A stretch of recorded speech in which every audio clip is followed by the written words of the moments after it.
পশ্চিম মেদিনীপুর জেলায় প্রায় ১৩০০-র মতন চাকরিহারা শিক্ষক শিক্ষিকা রয়েছেন। তাদের মধ্যে বেশ কিছু শিক্ষক শিক্ষিকা একত্রিত হয়ে মঙ্গলবার প্রতিবাদে রাস্তায় নামলো চাকরিহারা শিক্ষক শিক্ষিকারা। মেদিনীপুর শহরের কলেজ মাঠ থেকে একত্রিত হয়ে রিং রোড জুড়ে একটি প্রতিবাদ মিছিল করে জেলা শাসকের কার্যালয়ের সামনে রাস্তা অবরোধ করে বিক্ষোভ দেখানো হয়। তার সাথে টায়ার জ্বালিয়ে মুখ্যমন্ত্রীর ছবিকে পোড়ানো হয়। কলকাতার নেতাজি ইন্ডোর স্টেডিয়ামে চাকরিহারাদের সঙ্গে বৈঠকে বসেন মুখ্যমন্ত্রী মমতা বন্দ্যোপাধ্যায়। তিনি বলেন, আমি বিচার ব্যবস্থার প্রতি শ্রদ্ধাশীল, কিন্তু এই রায় মানতে পারছি না। আমরা সুপ্রিম কোর্টের কাছে রায়ের ব্যাখ্যা চাইব। যোগ্যদের চাকরি রক্ষায় আমরা সব চেষ্টা করব। তিনি আরো জানান, নতুন নিয়োগ প্রক্রিয়া 3 মাসের মধ্যে শুরু হবে, কিন্তু মুখ্যমন্ত্রী মমতা বন্দ্যোপাধ্যায়ের এই আশ্বাসে অনেকের মনে শান্তি আসেনি। চাকরিহারা শিক্ষক শিক্ষিকারা বলেন, 10 বছর পর আবার পরীক্ষা দেওয়ার মানসিক ও আর্থিক সামর্থ্য আমাদের নেই, আমরা এখন কি করব? মুখ্যমন্ত্রী বলেন, আপনারা কাজে যান, আমরা মাথা নিচু করে ভলেন্টিয়ার চাকরি নয়, যোগ্য মর্যাদা চাকরি আমরা করে এসেছি। অযোগ্যদের বাঁচাতে যে যোগ্যদের চাকরি হারাতে হচ্ছে, রাজ্যের মুখ্যমন্ত্রী সঠিক তথ্য মহামান্য আদালতকে যোগ্য ও যোগ্যদের তুলে দিচ্ছে না কেন, এমনটি অভিযোগ চাকরিহারা শিক্ষক শিক্ষিকাদের। তারা আরো বলেন, যত তাড়াতাড়ি মমতা বন্দ্যোপাধ্যায় আমাদেরকে সসম্মানের সঙ্গে ফিরিয়ে দিন যোগ্য চাকরি, তখনই আপনাকে আমরা পুজো করব, সম্মান জানাবো, তার আগে নয়। আপনি যোগ্যদেরকে ললিপপের মতন ভোলানোর চেষ্টা করবেন। এই পিক কম মিছিল থেকে স্লোগান তোলা হয়, সিভিক মাস্টার হতে চাই না।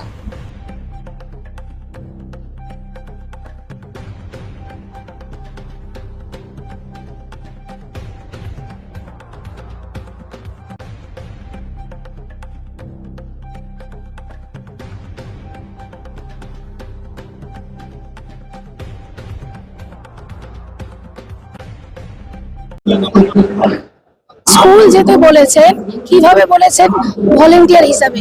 আমরা কি ভলেন্টিয়ার চাকরি করতাম না তো। আমরা সুপ্রিম কোর্টের অর্ডার জলজান্ত দেখতে পাচ্ছি। উনি বলছেন ভলেন্টিয়ার সার্ভিস করতে পারেন, কিন্তু উনি যে আশ্বাস দিয়েছেন, সেই আশ্বাস আমরা সেদিনকেই সত্যি মানব যেদিনকে আমরা পুনর্বহাল থাকতে পারবো, সসম্মানে যেদিনকে আমরা আমাদের স্কুলে ফিরে আসতে পারবো। এরকম মাথা নিচু করে ভলেন্টিয়ার হিসাবে নয়। প্রতিবাদ করেছিলাম, কিন্তু উনি যেহেতু শেষে বলেছিলেন, আমাদেরকে পুনরায় বলার মতো সুযোগ দেওয়া হয়নি। ওনার বলার পর যে আবার বলতে পারবো, সেরকম সুযোগ দেওয়া হয়নি।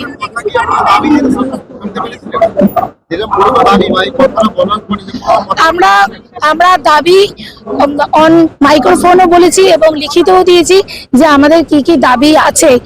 আমাদের সর্বপ্রথম দাবি যে লিস্ট সিবিআই যে লিস্ট দেখে যোগ্য অযোগ্য বলছে, সেখান থেকে সেই লিস্ট মানে রিভিউ পিটিশনের আগে আপনাকে যোগ্য লিস্ট বলতে হবে যে এরা হচ্ছে আমার যোগ্য, এর বাইরে আর কোনো অযোগ্য নেই, আর কোনো যোগ্য নেই।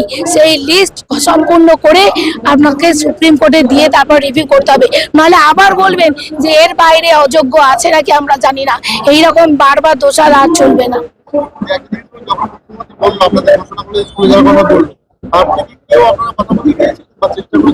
আমি বলতে দেখেছিলেন ভিডিওতে যে আমি বলতে চেষ্টা করেছিলাম যে আমরা ভলেন্টিয়ার জব করতে যেতে পারবো না।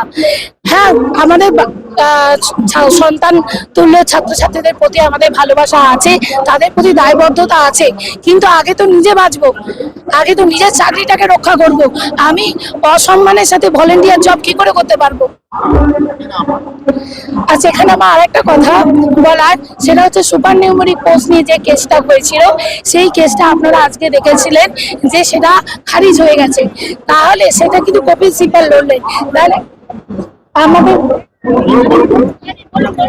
আমাদের যে কেসটা, যখন আমরা বারবার শিক্ষামন্ত্রীর সাথে দেখা করেছিলাম, বলেছিলাম কপিল সিব্বল স্যারকে রাখুন, আপনারা আপনাদের অন্যান্য কেসে এত বড় বড় লয়ার রাখেন, আমাদের বেলা কেন রাখেননি?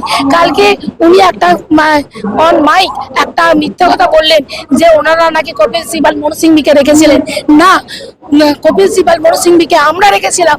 আমরা চাঁদা তুলে, যারা চাকরি হারা তারা চাঁদা তুলে এত হাই ভোল্টেজ লয়ার রেখেছিলাম। উনি বলেন তারা সাপোর্ট করেছে, কি সাপোর্ট করেছে? আজকে যদি সাপোর্ট করতো তাহলে তো আজকে আমরা যোগ্যতার সাথে বেঁচে আজকে আমরা স্কুলে যেতে পারতাম, ভলেন্টিয়ার হিসাবে নয়, রাস্তায় দাঁড়িয়ে আন্দোলন করতাম না। সাপোর্ট যদি করতেই হয় মিথ্যা প্ররোচনায় পা দেবো না আমরা। আপনি করে দেখান, যে আশ্বাস দিয়েছেন সেটাকে ললিপপের মতো ভোলানোর চেষ্টা করবেন না, সেটাকে সম্ভাবনা করে দেখান। যত তাড়াতাড়ি আমাদেরকে সম্মান ফিরিয়ে দিন, আমরা মানবো, সেদিনকে আমরা আপনাকে পুজো করব, কিন্তু তার আগে নয়। Sangeeta Saha, Srikrishnapur high school. এর আগেও আমরা বলেছিলাম যে বাংলা আজকে দিদির হতে পারে, আজ বাংলা মুখ্যমন্ত্রী মমতা ব্যানার্জির হতে পারে, কিন্তু এই বাংলা কিন্তু মুখ্যমন্ত্রী গড়েননি, গড়েছেন ওইখানে স্ট্যাচু থাকা যিনি ক্ষুদিরাম, উনি এই বাংলা গড়ে দিয়েছিলেন। এই বাংলায় দাঁড়িয়ে এর আগেও আমরা বলেছিলাম 7ই এপ্রিলের আগে যে দিদি হচ্ছে ললিপপ ধরানোর একটা জাস্ট বাহানা খুঁজছেন, গায়ে মাথায় হাত বুলিয়ে কোন রকম ভাবে আমাদের আন্দোলনকে দমানোর চেষ্টা করেছিলেন। তো সেটাই উনি করলেন। উনি কাল একটা কথা বললেন যে আপনারা সবাই স্কুলে যান, কে আপনাদের আটকেছে? আমি লেটার দিয়ে আটকেছি। আরে আমরা যাচ্ছি না কেন? কারণ সুপ্রিম কোর্ট আমাদেরকে মানা করেছে, তাই যে আপনারা অযোগ্য। আমরা যোগ্য কি অযোগ্য সেটা প্রুভ করতে পারবে একমাত্র দিদি।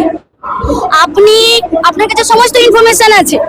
আপনি এর আগে ডিআই দ্বারা আমাদের স্কুলগুলো নিয়ন্ত্রিত হয়, ডিআই কে আপনি চিঠি করুন, যে সমস্ত হেড অফ দ্য ইনস্টিটিউশনকে চিঠি করুন, এই স্কুলে এরা এই টিচার হচ্ছে যোগ্য, ওনাদেরকে আপনারা পুনর্বহাল করুন।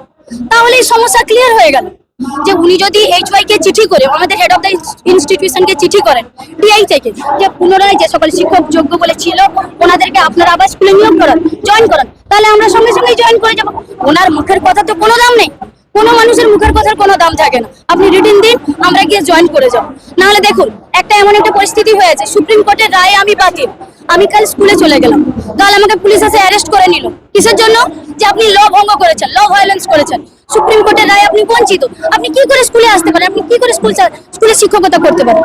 তাও আমি ভাবলাম যে আমি গেলাম, গিয়ে আমাকে জেলে ধরে নিল। এবার উনি এটাও প্রচার করতে পারেন যে বিরোধীরা স্কুল অচল হয়ে গেছে, তাই আমি ভলেন্টারি শিক্ষক বা স্বেচ্ছাসেবক শিক্ষক হিসেবে পাঠিয়েছি, বা শিক্ষকরা নিজের স্বেচ্ছায় গেছেন, কিন্তু বিরোধীরা চক্রান্ত করে আমার বাংলাকে অচল করার জন্য অযোগ্য শিক্ষককে পাঠিয়েছে বা জেলে ধরিয়ে দিয়েছে। উনি এই ধরনের কথা বলতেই পারেন। দেখুন, রাজনৈতিক শিকার যে আমরা প্রথম থেকেই হয়ে এসেছি। দিদি পারতেন যোগ্য অযোগ্য আলাদা করতে, এখনো তো ওনাকে বলা হচ্ছে। আজকে দেখুন, আজকে যে ভাইটাল নিউজ, এটা আপনারা আমি চাইবো যে বড় করে দেখাবেন। এক্ষুনি জাস্ট খবর হলো যে ক্যাবিনেট অর্থাৎ যে মিনিস্টার, যারা যে সকল মন্ত্রী মিলে সুপার নিউমেরিক্যাল পোস্ট অর্থাৎ ভ্যাকেন্সি আছে যতগুলো, তার বাইরে, নিয়মের বাইরে, নিয়মকে ভঙ্গ করে এক্সট্রা ওনারা অনেক পদ তৈরি করেছিল। মানে আমার আত্মীয় একজন আছে কি, আমার পরিচিত কেউ আছে কি, টাকার বিনিময়ে কিংবা কোনো কিছু, এদের তো সিট ভ্যাকেন্ট অলরেডি হয়ে গেছে।